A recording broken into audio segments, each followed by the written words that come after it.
बिस्मिल्लाहिर्रहमानिर्रहीम। अस्सलामु अलैकुम दोस्तों, नई वीडियो में खुश आमदेद।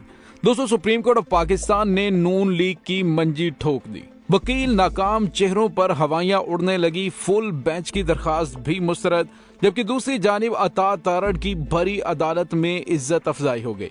वीडियो की तफसील में जाने से पहले आप देख रहे हैं हकीकत की दुनिया डॉक्टर अली के साथ।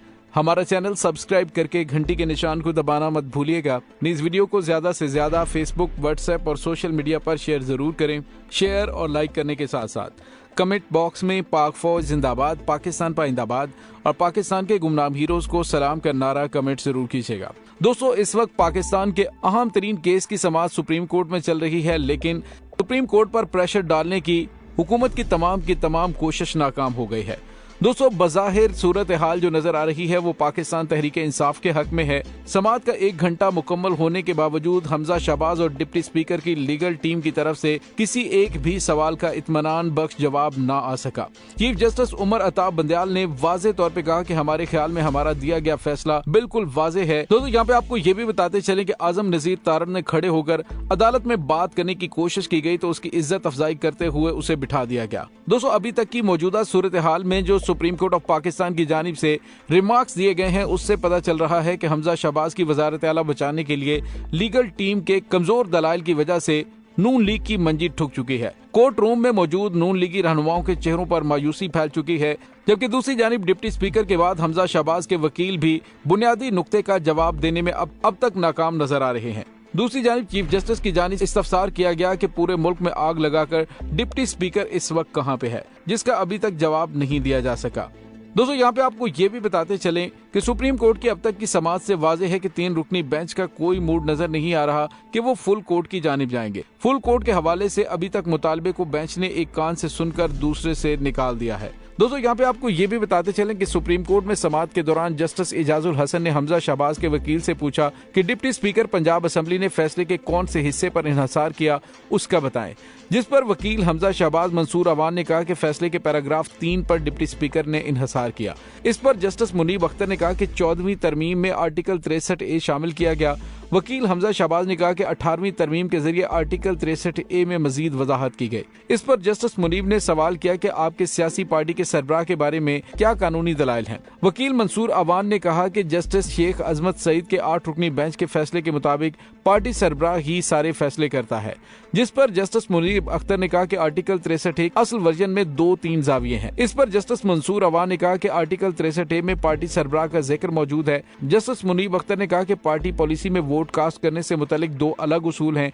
18वीं तरमीम से पहले आर्टिकल 63A पार्टी सरबराह की हदायत की बात करता था। तरमीम के बाद पार्टी लीडर को पार्लिमानी पार्टी से बदल दिया गया था। उनका कहना था कि पहले पार्लिमानी पार्टी और पार्टी सरबराह के इख्तियारात में अभाम था। तरमीम के बाद आर्टिकल 63A में पार्लिमानी पार्टी की हदायत का इख्तियार है। तो दोस्तों, यूं वाज़ेह तौर पे लग रहा है कि सुप्रीम कोर्ट ऑफ पाकिस्तान ने नून लीग की मंजी ठोक के रख दी है और इस मंजी को ठोकने में अहम तरीन किरदार अदा किया है जरदारी ने, जिसने एक सोचे समझे मंसूबे के तहत पंजाब से नून लीग को मुकम्मल गंदा करने के बाद मुल्क से राह फरार इख्तियार कर लिया है। यहाँ पे आपको ये बताते चलें कि अभी तक की जो समाअत हुई है उसमें वाज़ेह तौर पे पता चल रहा है कि हमजा शहबाज किसी सूरत भी वजीर आला नहीं रह सकेंगे। दोस्तों, चीफ जस्टिस उमर अता बंदयाल ने कहा कि पार्टी हेड का किरदार जरूर अहम है, मगर पार्लिमानी मामलात में पार्लिमानी पार्टी का बाइख्तियार होना जरूरी है। अदालत में सीनियर पार्लियामेंटेरियन ने मौक़िफ़ इख्तियार किया था कि पार्टी सरबराह आमिर हो सकता है, उसके किरदार को कम करने के लिए पार्लिमानी पार्टी के लीडर को किरदार दिया गया। दोस्तों, यहाँ पे आपको ये भी बताते चलें कि चीफ जस्टिस ने कहा अब हमें ये देखना है कि डिप्टी स्पीकर ने सुप्रीम कोर्ट के फैसले की दुरुस्त तशरीह की या नहीं। जस्टिस एजाजुल हसन ने कहा कि डिप्टी स्पीकर ने सुप्रीम कोर्ट के हुक्म पर काफली के इरकान के वोट मुस्तरद किए, इसलिए पूछ रहे हैं कि डिप्टी स्पीकर ने फैसले के किस हिस्से को बुनियाद बनाकर रूलिंग दी। दोस्तों, यहाँ पे आपको ये भी बताते चले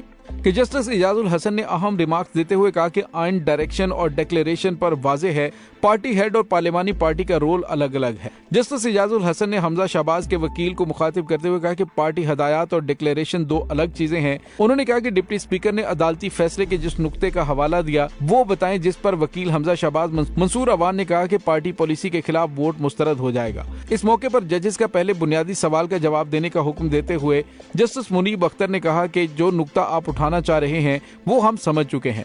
मुनासिब होगा कि अब किसी और वकील को मौका दें। इरफान कादर का कहना था कि सदर मुमलिकत ने आर्टिकल 63A की तशरीह का रेफरेंस भेजा। आर्टिकल 63A को अलग करके नहीं पढ़ा जा सकता। सियासी जमात को हदायत पार्टी सरबराह देता है। उनका कहना था कि पार्लिमानी जमहूरियत में सियासी जमात का अहम किरदार है। सियासी जमातों की कमजोरी से जमहूरी निजाम खतरे में आ सकता है। इरफान कादर ने मजीद कहा कि पार्टी पॉलिसी से इनहराफ निजाम के लिए कैंसर के मुतरादिफ है, जिस पर जस्टिस इजाजुल हसन ने कहा कि जो इरकान असम्बली मौजूद हैं सिर्फ वो पार्लिमानी पार्टी का हिस्सा होते हैं। सियासी जमात और पार्लिमानी पार्टी में फर्क है। दोस्तों, वज़ीर आला पंजाब के मुतनाज़े इंतखाबात पर डिप्टी स्पीकर की रूलिंग पर समाअत के दौरान सुप्रीम कोर्ट के जज जस्टिस इजाजुल हसन ने सवाल किया कि क्या डिक्लेरेशन और पार्लिमानी पार्टी को हदायत एक ही शख्स दे सकता है, जिस पर वकील इरफान कादर ने कहा कि मैं अदालत से लड़ाई करने नहीं आया, आप शायद मुझसे नाराज हो गए हैं, अदालत को किसी सूरत में नाराज नहीं करूंगा। उन्होंने कहा कि अदालत जितना भी डांट ले मैं खामोश रहूंगा। समाअत के दौरान पीपल्स पार्टी के वकील फारूक एच नाइक ने कहा कि पीपल्स पार्टी ने वज़ीर आला पंजाब के इलेक्शन में वोट भी दिया है, जिस पर चीफ जस्टिस ने कहा कि आपका मौक़िफ़ भी हम सुन लेंगे, जिस पर अदालत ने कहा कि किसी और वकील को मौका दें, जिस पर हमजा शहबाज के वकील मंसूर अवान ने रोस्टम पर आकर कहा कि मैंने अपना जवाब अदालत में जमा करवा दिया है। दोस्तों, यहाँ पे आपको ये बताते चलें कि इस वक्त बज़ाहिर गेम पाकिस्तान तहरीक इंसाफ के हक में है और मौजूदा सूरत हाल में अदालत ने वाज़े तौर पर बता दिया है कि जो कुछ पंजाब असम्बली के अंदर किया गया वो गैर आईनी और गैर कानूनी है। दोस्तों, दूसरी जानिब मुस्लिम लीग नून की जानिब से एड़ी चोटी का जोर लगाया जा रहा है कि किसी तरीके से इन मामलात को तूल दिया जाए। मरियम नवाज की बौखलाहट का आपको अच्छी तरह से अंदाजा, जिसने कहा कि 3 शख्स मिलकर मुल्क की किस्मत का फैसला नहीं कर सकते। हुक्मरान इत्तेहाद ने परवेज इलाही की दरखास्त पर फुल कोर्ट बेंच बनाने का मुतालबा किया। लेकिन दोस्तों, यहाँ पे आपको ये बताते चले कि बिलावल जरदारी की जानिब से भी यही कहा गया कि ये नहीं हो सकता कि 3 शख्स 1973 के आईने पाकिस्तान को यकजुंबश कलम तब्दील कर दें और हमें उसके लिए 30 साल जद्दोजहद करनी पड़े, फिर कुर्बानी देनी पड़ती है, कौम को लाशें उठाना पड़ती हैं, हमारे कारकुनों को तख्ता-ए-दार पर चढ़ना पड़ता है। दोस्तों, असल में ये बुरी तरह से बौखला चुके हैं। इन्हें अंदाजा ही नहीं था कि इनकी बनी बनाई गेम किस तरह से खराब होगी। इमरान खान ने इस अंदाज से इन्हें चारों शाने चित किया कि ये मुल्क की 14 पार्टियां इमरान खान को कहा करती थी कि इसे सियासत नहीं आती, ये इदारों के कंधों पर सवार होकर इक्तदार में आया है। लेकिन दोस्तों, इमरान खान ने प्रूव कर दिया कि वो इदारों के कंधों पर नहीं बल्कि पाकिस्तानी अवाम की ताकत से इक्तदार में आया है। दोस्तों, यहाँ पे आपको ये भी बताते चलें कि अभी जो लेटेस्ट अपडेट आ रही है वो ये कि समाअत के दौरान हमजा शहबाज के वकील ने कहा कि 163A पर फैसला माजी की अदालती नजीरों के खिलाफ है, जिस पर जस्टिस मुनीब अख्तर ने रिमार्क्स दिए कि अदालती फैसला खिलाफ आइन करार देने के नुक्ते पर रूल्स मौजूद हैं। वकील हमजा शहबाज ने अदालत में इस्तदा की कि सुप्रीम कोर्ट आर्टिकल 63A के मामले में फुल कोर्ट तश्कील दे। उनका कहना था कि अगर 5 रुकनी बेंच लगाया जाता है, माजी का अदालती फैसला गलत था तो फुल बेंच ही फैसला कर सकता है। जस्टिस इजाजुल हसन ने रिमार्क्स दिए कि पार्टी सरबराह का किरदार भी काफी अहम है। पार्टी सरबराह मुनहरफ अराकीन के खिलाफ रेफरेंस भेजने या ना भेजने का इख्तियार रखता है और इस मामले में मैं बिल्कुल वाज़ेह हूँ। इस पर वकील मंसूर अवान ने कहा कि 4 सियासी जमातों के सरबराह पार्लिमानी पार्टी का हिस्सा नहीं है, जिस पर JUI फे पार्टी सरबराह के नाम पर है। मौलाना फजलुर रहमान पार्लिमानी पार्टी का हिस्सा नहीं है। वकील मंसूर अवान ने कहा कि अवाम में जवाबदेह पार्टी सरबराह होता है, पार्लिमानी पार्टी नहीं। इस पर जस्टिस इजाजुल हसन ने रिमार्क्स दिए कि सियासी जमात असल में वही होती है जो पार्लिमानी पार्टी हो। वोट किसको डालना है हदायत पार्लिमानी पार्टी देगी और रेफरेंस सरबराह भेजेगा। उन्होंने कहा अवाम जिसे मुंतखब करके असेंबली में भेजती है उन इरकान के पास मैंडेट होता है। समाअत के दौरान जस्टिस इजाजुल हसन ने रिमार्क्स देते हुए कहा कि बरतानिया में तमाम इख्तियारात पार्लिमानी पार्टी के पास होते हैं।